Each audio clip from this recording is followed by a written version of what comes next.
Mister Antonio Guterres.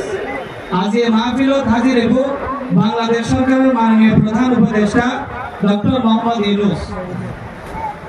আজ এই মাহফিলের মকসুদ যে তাম দুনিয়ার মানুষ অনারার ফাঁদে আছে, বাংলাদেশের মানুষ অনারার ফাঁদে আছে, অনারার লগে ইত্তেফাক করে ইয়ের জানানো তাম দুনিয়ার মধ্যে রোহিঙ্গা করার মতো দুটি মানুষ আর নাই।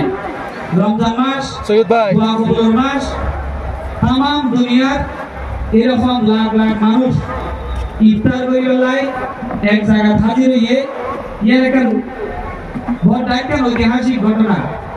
জাতিসংঘের মাননীয় মহাসচিব, ইউনাইটেড নেশনস সেক্রেটারি জেনারেল জনাব অ্যান্টোনিও গুতেরেস প্রত্যেক বছর দুনিয়ার বিভিন্ন মুসলমান দেশত একদিন ইফতার করে।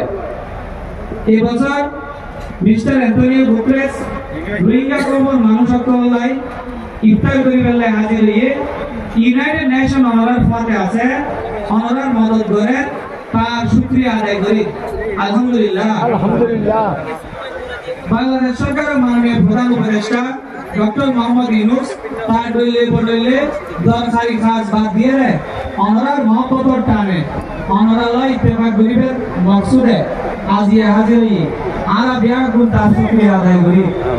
তারা অনারার শুক্র কথা বইব রোহিঙ্গা খবর খাস মকসুদ যে সোনার আকার ওয়াতা মায়ানমার সহি সালামতে ফেরত জড়ালে আল্লাহ ওনারা দুয়ারে কবুল করুক, ওনারা মসজিদে কবুল করুক, বিয়া গুণে ঢঙ্গরি কোন আমিন।